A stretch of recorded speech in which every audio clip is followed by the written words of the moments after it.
right, folks, we are back here on Issues and Answers Friday, My Country with Scott Cannon, and it is time for us to get into the news.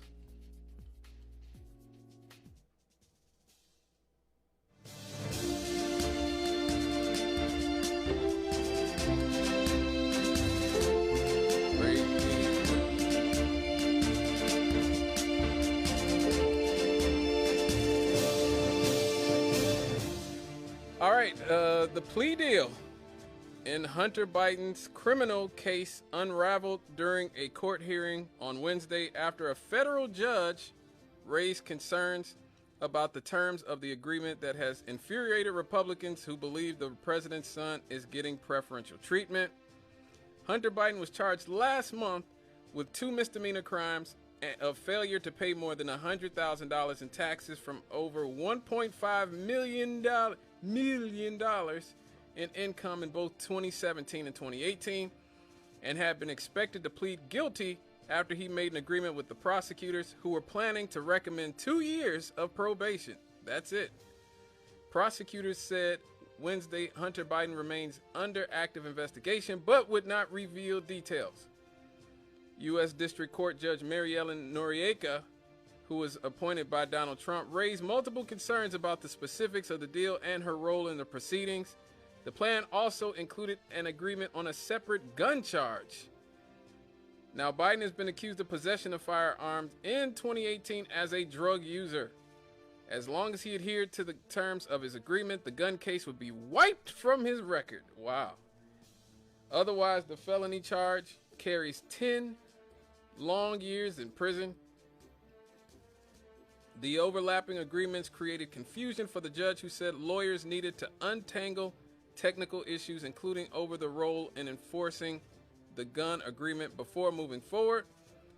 The collapse proceedings were a surprising development in the years-long investigation and a resolution that had been carefully negotiated over several weeks and included a lengthy back and forth between the Justice Department prosecutors and Hunter Biden's attorneys. The plea deal was meant to clear the air for Hunter Biden and avert a trial that would have generated weeks or months of distracting headlines, but the politics remain as messy as ever, with Republicans insisting that he got a sweetheart deal and the Justice Department pressing ahead on investigations into Trump, the GOP's 2024 presidential primary frontrunner. Wednesday's hearing quickly veered into confusion, with Hunter Biden at one point answering yes when asked if he was pleading guilty of his own free will before later pulling back and moving forward with the plea.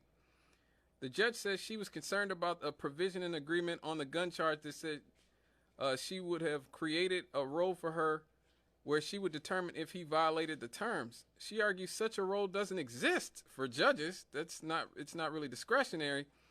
The lawyer said that they were only asking for the court to play a fact-finding role as a neutral party in determining if a violation happened. So look, folks, I've covered the whole Hunter Biden thing from the beginning. This is the epitome of white privilege, of political privilege, and obviously he gets away with it because of who our media supports. Our media supports Joe Biden. I think we all know that if this was one of Trump's kids or anybody else's kids, if it was one of your kids, anybody but a corporate white liberal, this wouldn't be happening.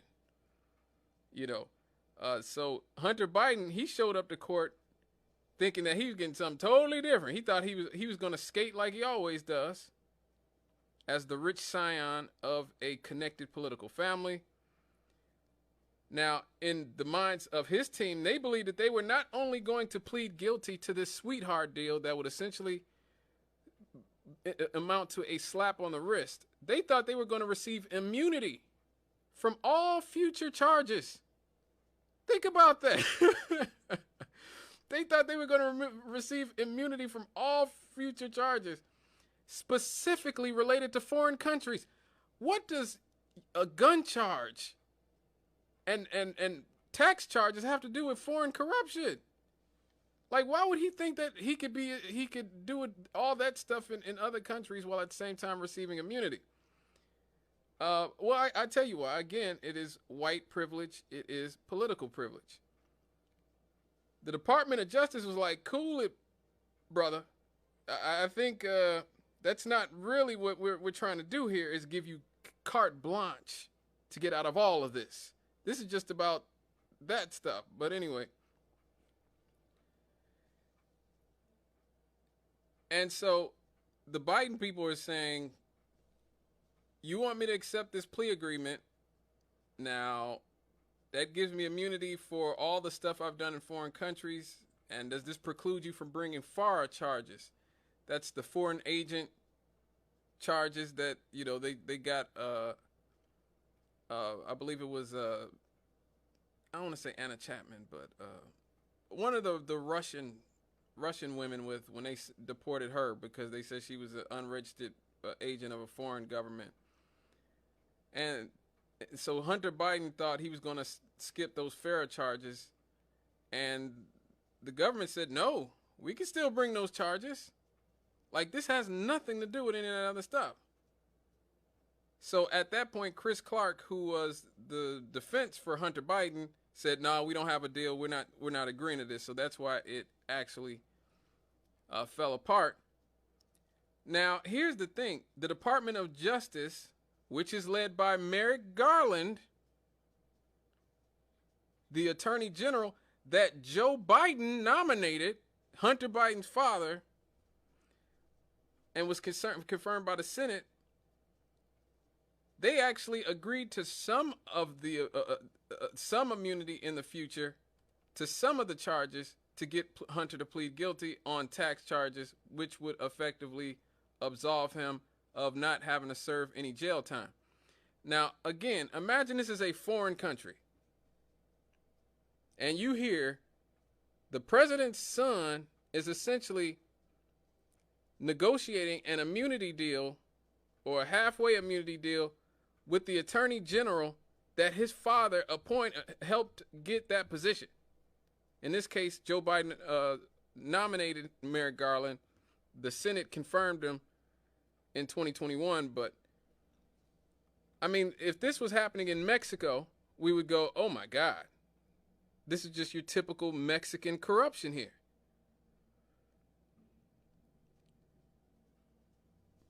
You know, you can still face the FARA charges. That's all the foreign lobbying, all the unregistered lobbying stuff from with Ukraine and China and all these other places that Hunter Biden was doing business with. Now, what a lot of people aren't saying, I don't think in the media, is that this actually validates the criticism by the IRS whistleblowers. There were some IRS whistleblowers who, during the Hunter Biden investigation, came forward, blew the whistle, and said, look, this is not how most investigations work. They were prevented from executing search warrants on the Biden's residence. Forbidden. Now, again, if you or I get in trouble with the IRS, you think they're going to have any problem whatsoever executing a search warrant on our residence? I seriously doubt it. They claim that essentially Hunter Biden and the Biden family were being treated with kid gloves. And that the Bidens were using, that Hunter was using, I guess, his connections to make sure that he was continued to be treated with kid gloves. Now, again, why isn't it this relevant? Hunter Biden, received tens of millions of dollars from foreign governments for lobbying. This isn't me saying it. There's a text. They got a text from him saying, I don't want to register as a foreign agent. I mean, Hunter Biden's about as bad of a criminal as Donald Trump is. Like, but I will say at least Hunter Biden's on crack. Okay. I mean, supposedly Donald Trump doesn't drink even. So I don't know why he's so bad at crime. I mean, at least Hunter Biden, you could say, well, you know, crackheads do cracky things. You know, that's what crackheads do. They do cracky things. So Hunter Biden at least has his addictions as an excuse. Um, but yes, there's actually a text from Hunter Biden saying he does not want to register as a foreign agent while working with the Chinese government, which, might I remind you, is the United States' current opponent, our biggest opponent. You know, China's the second biggest power on the planet right now. Lots of hostilities between the United States government and the Chinese government over Taiwan, semiconductors. I actually did the show on semiconductors, I believe, last year. You can check the YouTube page, Scott Cannon WLTH. And the video is there from last year about Taiwan and semiconductors, about what all that is about. And this man's son is working with the Chinese government that his father is having hostile relations with. He actually got a Democratic donor, a really rich millionaire, to loan him money without violating the federal gift laws to pay his taxes. So again, he didn't even use his own money to pay his tax obligations. He got a gift from a mega Democratic donor. Right, and he's actually launched a sort of a sham career as an artist. Hunter Biden is supposedly some sort of artist now, and a frequent guest of Joe Biden's White House is actually paying $800,000 for one of Hunter Biden's paintings. Again, you can't make this stuff up. If this was happening anywhere else on the planet, we would completely laugh these people out of town. It is that ridiculous.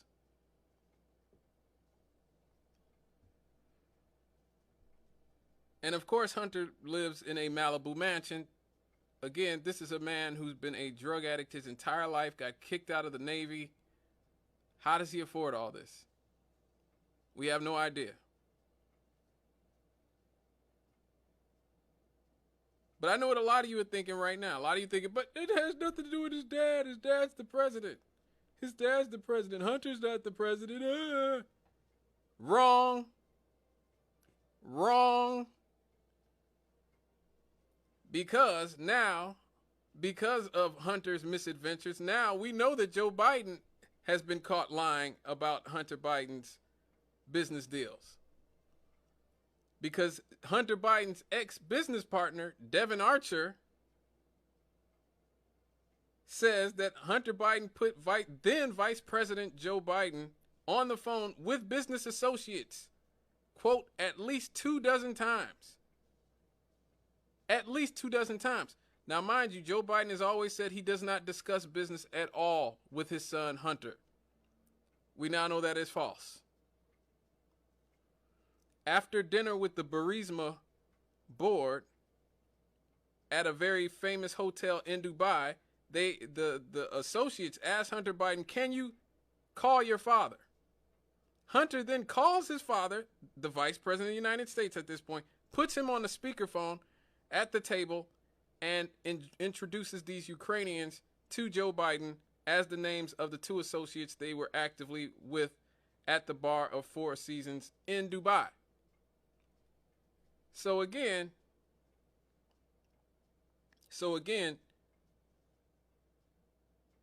we know now Joe is not telling the truth about not being involved in any of Hunter's business dealings. Now, what is Burisma? Burisma was the energy firm that was found to be corrupt in Ukraine. The guys running it were found to be corrupt and were convicted. Hunter Biden was on the board of this company, making $83,000 a month, essentially at a no-show job. A no-show job, basically. Why was he on the board? Because of stuff like this. He could call his father, who is the Vice President of the United States. And in the Obama administration, Joe Biden was in charge of the Ukrainian policy. He was the point man on Ukraine. Now, a lot of people might say, hey, look, this Archer guy could be making all this up. How do you even know he knows Hunter Biden and Joe Biden? Well, Devin Archer's been pictured with Joe Biden and Hunter Biden playing golf while Joe Biden was the vice president of the United States.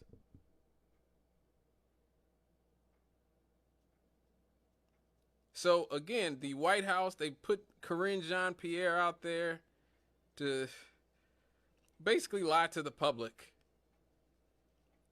And the president himself has over and over again seemingly lied about how much involvement he has in his own son's business dealings. But of course, very little, if anything, will happen. The media won't say anything, or very little about any of this, outside of Fox News or something, or somebody from the Republicans who hate Joe Biden. But the majority of the media, which is with the corporate wing of the liberal Democratic Party, won't say much of anything about any of this. Which is why it's important to have independent media. Let me say this, folks. WLTH is independent media, independent black-owned media. You need to support independent black-owned media. Because if I'm not telling you this, who else is going to tell you this stuff? CNN's not. MSNBC isn't. And unless you're going to venture over to Fox News, then you won't hear any of it. But then you have to hear them carry water for Donald Trump.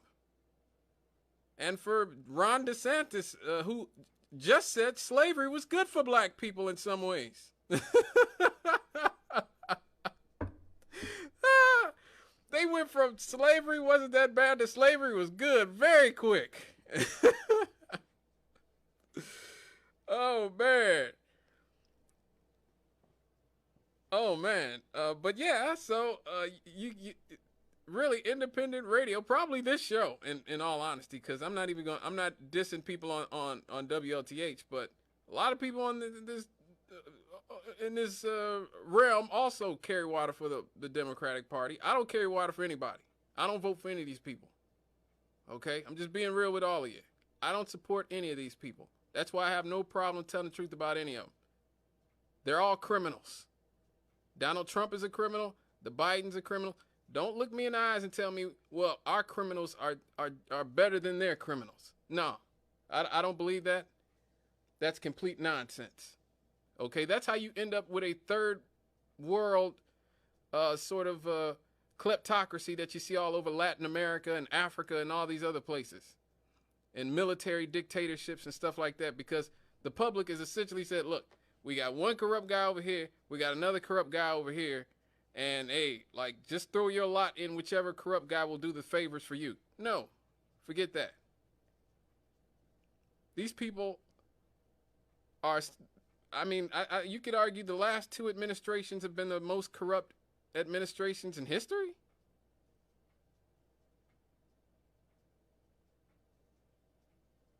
Like, you're really scraping the bottom of the barrel here with Joe Biden and Donald Trump.